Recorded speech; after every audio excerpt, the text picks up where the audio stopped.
말씀은 여호수아 9장 16절에서 27절까지입니다. 우리 1층 로비에 보면 생강과 계피 차가 있습니다. 우리 1월 달은 춥기 때문에 우리 한 송된 가정에서 준비해 주시는데 맛있게 드시길 바랍니다. 여호수아 9장 16절에서 27절까지 말씀입니다. 제가 먼저 읽겠습니다. 그들과 조약을 맺은 후 사흘이 지나서야 그들이 이웃에서 자기들 중에 거주하는 자들이라 함을 들으니라.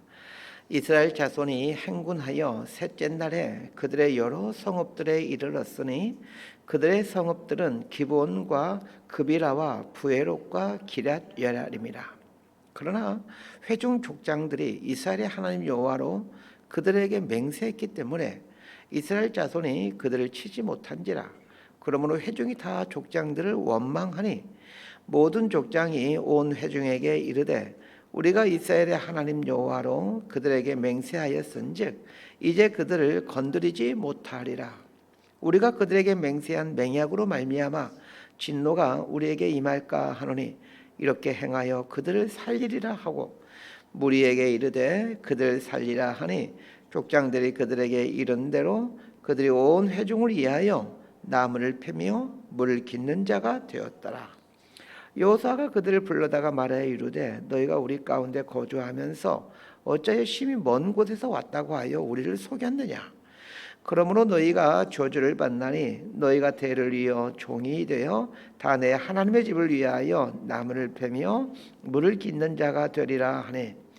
그들이 여호수아에게 대답하여 이르되 당신의 하나님 여호와께서 그의 종 모세에게 명령하사 이 땅을 다 당신들에게 주고 이 땅의 모든 주민을 당신들 앞에서 멸하라 하신 것이 당신의 종들에게 분명히 들리므로 당신들로 말미암아 우리의 목숨을 잃을까 심히 두려워하여 이같이 하였나이다. 벗어서 이제 우리가 당신의 손에 있으니 당신의 의향에 좋고 옳은 대로 우리에게 행하소서 한지라. 27절까지 함께 읽습니다. 여호수아가 곧 그대로 그들에게 행하여 그들을 이스라엘 자손의 손에서 건져서 죽이지 못하게 하니라. 그날에 여호수아가 그들을 여호와께서 택하신 곳에서 회중을 위하며 여호와의 제단을 위하여 나무를 패며 물을 깃는 자들로 삼았더니 오늘까지 이르니라. 아멘. 이스라엘 백성들이 가나안에 들어오기까지 40년 동안이나 광야에서 훈련을 받았습니다. 그러나 40년 훈련 받았다고 완전해진 것은 아닙니다. 훈련은 우리를 보다 나은 믿음의 사람으로 만들어가지만 실수가 없는 사람으로 만들지는 못합니다. 광야 40년이 모의고사를 치르는 기간이었다면 가나안 땅을 정복하는 것은 실전이라 할 수 있습니다.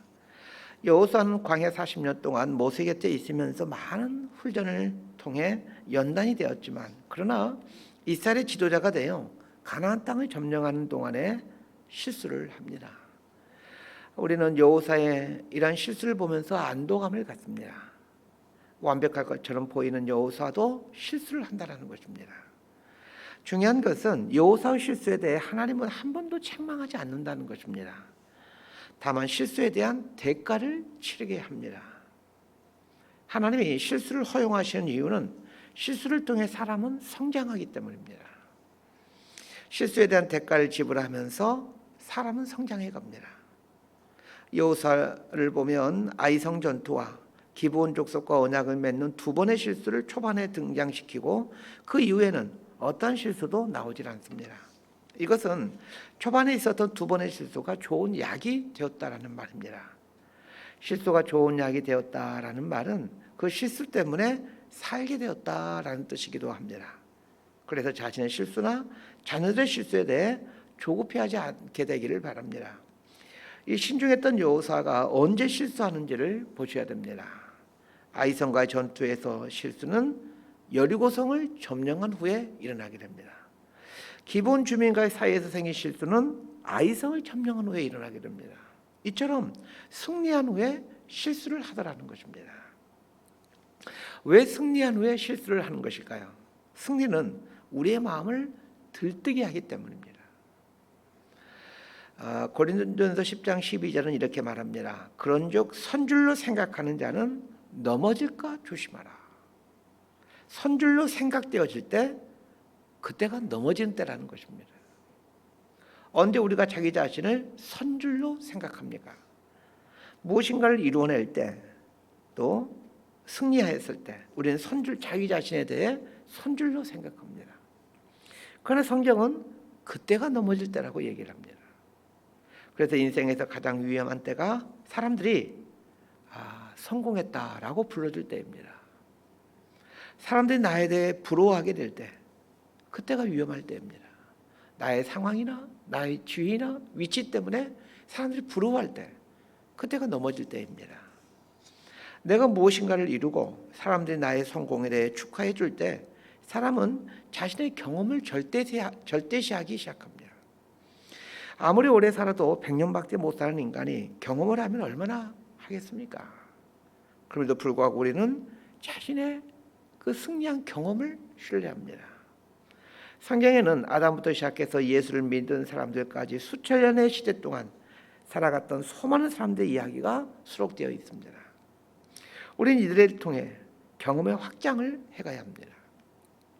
나의 경험 속에 파묻혀 있지 말고 시대와 장소와 문화를 초월해서 그 사람들이 경험했던 사건들을 나의 사건으로 만들어가는 지혜가 필요합니다.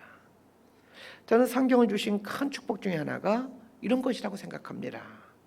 그래서 성경에 나오는 믿음의 사람들의 삶을 보면서 내 삶을 조망해보고, 그들의 실수를 보면서 또 내 실수를 보고, 그들의 연약함을 보면서 나의 연약함을 알아가는 것입니다. 어제 본문에서 기본 주민에게 배워야 될 것과 이스라엘 백성들에게서 배워야 될 것 두 가지를 다루었습니다. 다시 정리해드리면 기본 족속에서 배워야 될 것은 지혜와 결단이다라고 말씀드렸습니다. 기본 주민들은 가나안에 살고 있는 7 족속 중 휘 족속에 속한 사람들이었습니다. 기본 주민들은 이스라엘과 조약을 맺기 위해서는 자신의 족속인 휘 족속을 버려야만 했습니다. 그들은 진실로 사는 것이 무엇인지를 깨달은 사람들입니다. 이스라엘 백성들이 애굽에 나올 때 홍해가 갈라진 것, 가나안 땅으로 넘어올 때 요단강 물이 멈춰선 것을 이 기본 족속은 듣게 되었습니다. 그리고는 이스라엘의 하나님과 싸워 이길 수가 없다라는 것을 알게 됩니다. 하나님과 싸워 이길 수가 없다라는 것을 인정하는 것이 지혜입니다. 어떤 사람이 미련한 사람입니까? 하나님과 싸워서 이길 수 있다라고 생각하는 사람이 미련한 사람입니다. 하나님과 싸워서 이길 수 없다라는 것을 인정한 사람이 진짜로 승리해가는 삶을 살게 됩니다. 두 번째는 이들의 이 기본 중에서 배워야 할 것 두 번째는 결단입니다. 하나님과 싸워서 이길 수 없다라는 것을 인정하는 것은 웬만한 사람들이면 할 수 있습니다. 그러나 결단하는 것은 또 별개의 문제입니다. 하나님과 싸워서 이길 수 없다라는 것을 인정하더라도 여전히 가나안 족속에 속해 있다라면 기본 주민들은 진멸당할 수밖에 없었습니다. 그들은 생사를 걸고 자신의 형제들인 가나안 족속을 버리고 이스라엘의 하나님을 선택해 갑니다. 신앙은 이렇게 생사를 걸고 결단하는 것입니다. 신앙을 가지면 좋지, 예수 믿으면 좋지, 이런 차원이 아닙니다. 신앙은 우리의 목숨과 연결되어 있습니다. 그것도 영원한 생명과 연결되어 있습니다. 그렇게 목숨 걸고 예수 믿는 것입니다. 기본 주민들이 자신의 동족을 배신하고 이스라엘에 와서 무릎 꿇는 모습을 생각하면 바울이 이방인에게 복음을 전하는 선교사가 되기 위하여 가족들과 상의하지 않고 결단했다라고 하는 모습이 생각이 납니다. 이 갈라디아서 1장 16절에 보면 바울이 이런 고백을 하고 있습니다.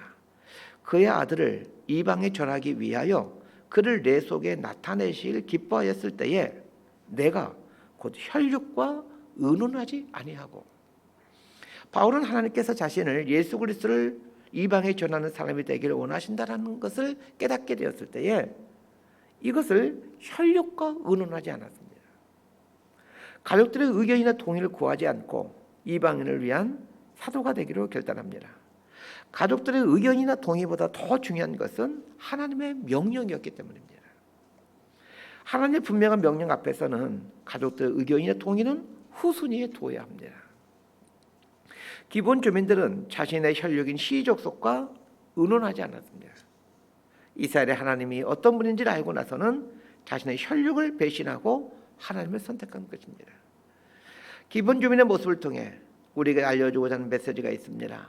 멸망받기로 되어 있는 가나안 족속이었지만 그러나 하나님의 크심 앞에 엎드리게 되었을 때에 구원받게 된다는 것입니다. 그러면서 이 땅에 있는 어떤 인생도 아무리 약한 인생일지라도 하나님의 크심 아래에 엎드려 하나님께 돌아오기만 한다면 구원받을 수 있습니다. 이것은 이미 구원받았지만 죄의 삶을 살고 있는 우리에게도 큰 도전을 줍니다.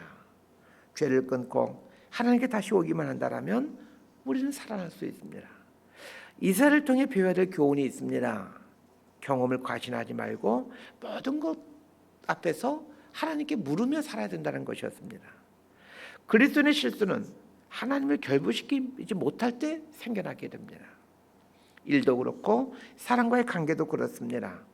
일에 하나님을 결부시켜 보시길 바랍니다. 사람과의 관계에도 하나님을 연결시켜 보시길 바랍니다. 어제 본문에 보니까 이스라엘이 실수하는 근본 원인을 정확하게 지적해주고 있었습니다. 9장 14절에서 무리가 그들의 양식을 취하고는 어떻게 할지를 여호와께 묻지 아니하고, 기본 주민들이 가져온 양식에 눈이 멀어 여호와께 묻지 아니했다는 것이 이 문제의 출발점이 되었다라고 말하고 있습니다. 자, 오늘 본문 16절에서 18절까지 말씀 함께 읽습니다. 시작. 그들과 조약을 맺은 후 사흘이 지나서야 그들이 이웃에서 자기들 중에 거주하는 자들이라 함을 들으니라. 이스라엘 자손이 행군하여 셋째 날에 그들의 여러 성읍들에 이르렀으니 그들의 성읍들은 기브온과 그비라와 부에롯과 기란 여라림이라. 그러나 회중 족장들이 이스라엘의 하나님 여호와로 그들에게 맹세했기 때문에 이스라엘 자손이 그들을 치지 못한지라. 그러므로 회중이 다 족장들을 원망하니, 아이성을 점령한 후 이스라엘 백성들은 기본 주민들과 평화 조약을 맺습니다.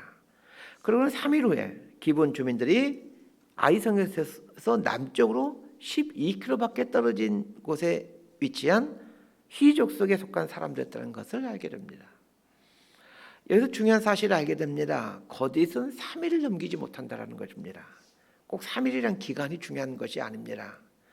거짓은 반드시 드러나게 된다는 것과 언젠가는 그 결과에 대한 책임을 져야 될 때가 온다는 것입니다. 그래서 거짓말하지 않게 되길 바랍니다. 사단은 거짓의 아비다라고 성경이 얘기합니다. 그래서 거짓말을 자주 한다라는 것은 사단의 하수인이 되어간다라는 말입니다. 민수기 23장 19절은 이렇게 말합니다. 하나님은 사람이 아니시기에 거짓말을 하지 않으시고 인생이 아니시니 후회가 없으시도다. 하나님은 거짓말을 하지 않으십니다. 이 말은 하나님이 어떤 사람을 사용하시는지를 알려주는 말이기도 합니다. 거짓말을 하지 않는 사람을 하나님은 당신을 드러내는 통로로 사용하신다는 말입니다. 반대로 거짓말을 자주 하는 사람은 거짓의 아비인 사단의 통로로 사용되어지게 됩니다. 그래서 그리스도인과 정직의 문제는 아주 중요한 문제입니다. 적지 않은 그리스도인들이 예수를 믿는 것과 정직의 문제를 결부시키지 못합니다. 그러나 예수를 믿는 것과 정직은 아주 밀접하게 연결되어 있습니다. 진실되지 않고 정직하지 않으면서 예수를 믿을 수 있는가에 대해 저는 회의를 갖습니다. 기본 주민들이 거짓말을 한 것이 들통이 납니다. 이에 대해 이스라엘 사람들이 어떻게 하는지를 보십시다. 19절에서 21절까지 말씀 함께 봅니다. 시작.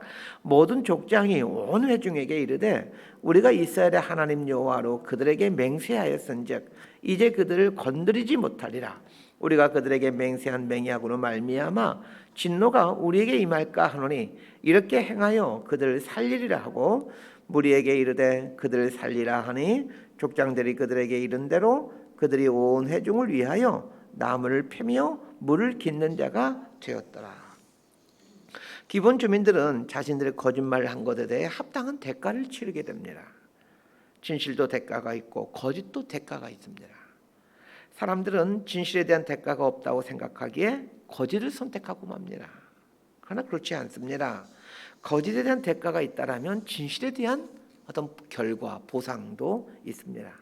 다만 좀 늦게 나타날 뿐이지 반드시 거짓이나 진실은 그 대가가 있습니다. 자, 믿음이라는 것은 무엇입니까? 거짓에 대한 대가가 있다는 것과 진실에 대한 대가가 있다는 걸 알고 진실을 선택하는 것입니다. 기본 주민들은 자신들의 거짓을 행한 대가로 이스라엘 백성들을 위한 물깃는 자와 나무를 패는 자로 살아야 했습니다. 기본 주민들이 거짓말을 함으로 이스라엘과 조약을 맺었기에 이스라엘 입장에서는 기본 주민과의 조약을 파기시킬 수 있는 명분이 있었습니다. 그럼에도 불구하고 여호수아는 기본 주민들과 맺은 언약을 귀히 여겨 그 조약대로 기본 주민들을 살려줍니다. 자, 여기서 얻어야 될 교훈이 있습니다. 여호수아가 기본 주민들과 맺게 된 조약에는 하나님의 이름이 들어 있습니다. 하나님의 이름으로 조약을 맺었던 것입니다. 하나님의 이름으로 맹세하였기에 여호수아는 비록 기본 주민들이 거짓말을 함으로 언약을 맺게 되었지만 이스라엘 제자들 의무와 책임을 다하겠다고 하면서 그들을 살려줍니다. 이렇게 하는 것은 하나님의 이름으로 한 약속이 얼마나 귀중한 것인지를 알고 있었기 때문입니다. 위에서 기본 주민들과 관련해서 정직의 문제에 대해 생각해 보았습니다. 그리고 여호수아와 이스라엘과 관련해서는 이 약속에 대한 신실함에 대해 생각해 보게 됩니다. 이 약속에 대한 신실함이라는 말을 오늘 아주 깊이 좀 생각하면서 오늘 아침에 주시는 말씀의 아주 중심 단어로 생각했으면 좋겠습니다. 약속에 대한 신실함. 우리 그리스도인들은 보증수표가 되어야 합니다. 그리스도인의 말을 믿지 않으면 누구의 말을 믿어야 하겠습니까? 그리스도인들은 사소한 시간 약속도 잘 지키셔야 합니다. 이스라엘 백성들은 여호수아가 기본 주민들과 화평의 조약을 맺은 것에 대해 불평을 했을 겁니다. 그럼에도 불구하고 여호수아는 하나님의 이름으로 맺은 맹세이기에 손해보는 약속일지라도 지켜야 한다라고 명령합니다. 힘으로 가나안을 정복하는 것이 아닙니다. 거짓으로 점철된 가나안을 진실로 점령해가는 것이고 이익 앞에서 순식간에 말을 바꾸는 이 가나안의 풍습과 문화를 약속 앞에서 신실하게 행함으로 이 가나안의 문화들을 정복해가는 겁니다. 그리스도인이 이 땅을 하나님 나라로 만들어간다는 것이 이런 의미입니다. 정직으로 거짓을 정복해 나가고 신실함으로 신실치 못함을 정복해 나가는 것이 이 하나님 나라로 만들어가는 것의 모습입니다. 그런 면에서 여호수아가 자신에게 불리한 약속이었지만 또한 거짓을 기반으로 맺어진 약속이기에 지키지 않아도 되는 약속이었지만 하나님의 이름으로 맺어진 약속이기에 지켜나가는 것은 하나님 앞에서 바른 행동입니다. 말씀 정리합니다. 진실과 거짓은 반드시 그 대가가 있습니다.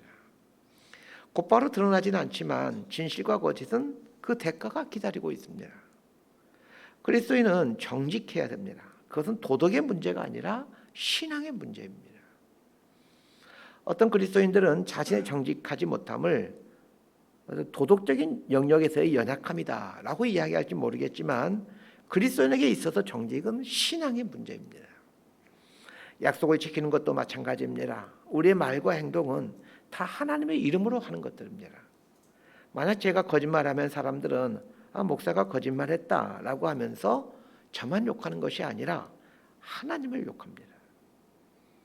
우리의 말과 행동이 하나님의 이름과 밀접하게 연관되어 있다는 것을 아셔야 합니다. 그래서 약속 앞에서 신실하셔야 합니다. 오늘날 우리 그리스도인들은 어느 시대의 그리스도인들보다 성경에 대한 지식이 많습니다. 예전에는 뭐 성경책도 없었으니까 성경을 알 방법이 없었죠. 그러나 요즘 우리 그리스도인들은 성경책도 가지고 있고 또 더군다나 신앙서적들도 읽고 있습니다. 성경에 대한 지식이 많은 때이죠. 그러나 어느 때보다도 삶의 부분에서는 빈약합니다. 그리스도인이 된다는 것은 하나님 말씀을 받아들여 그걸 내 몸에서 소화시켜 밖으로 드러내는 삶을 산다는 것을 말합니다. 삶은 결코 일방적이지 않습니다. 받아들임과 내보냄의 순환입니다. 성경 말씀을 받아들이고 그 말씀을 인격으로 소화해서 몸 밖으로 내보내는 것이 이 그리스도인의 삶의 방식입니다. 정직으로 거짓의 세상을 정복해가는 것, 약속과 말에 대한 신실함으로 이 말 바꾸는 세상을 정복해가는 것, 그것이 그리스도인이 되어 하나님 나라를 이루며 살아가는 모습입니다. 이렇게 살아감으로 참 그리스도인의 삶을 살아가는 저와 여러분 모두가 될 수 있게 되기를 진심으로 소망하고 축복합니다. 기도하겠습니다. 하나님, 진실이 사라져가는 세상입니다. 정직의 가치가 훼손되어가는 시대입니다. 하나님은 진실하신 분이신데 또 하나님은 정직하신 분이신데 말에 대해 책임을 지시는 분이신데 이 세상은 하나님의 이러한 속성과는 너무나도 다르게 아니 정반대로 살아가고 있는 것 같습니다. 우리 그리스도인들도 하나님을 닮아가기보다는 세상을 닮아가는 것 같습니다. 당장에 이익이 있는 거짓을 선택하고 그 눈앞의 이익을 위해 말 바꾸는 삶을 살아가는 이 세상 속에서 이제는 그 눈앞의 이익보다는 하나님과 하나님의 거기에 개입됐다는 걸 알고 약속 앞에 신실해 가고 말 앞에 신실해 가는 그래야 하나님의 이름을 드러내는 삶을 살아가는 우리 모두가 되게 하여 주옵소서. 예수님 이름으로 기도드리옵나이다. 아멘.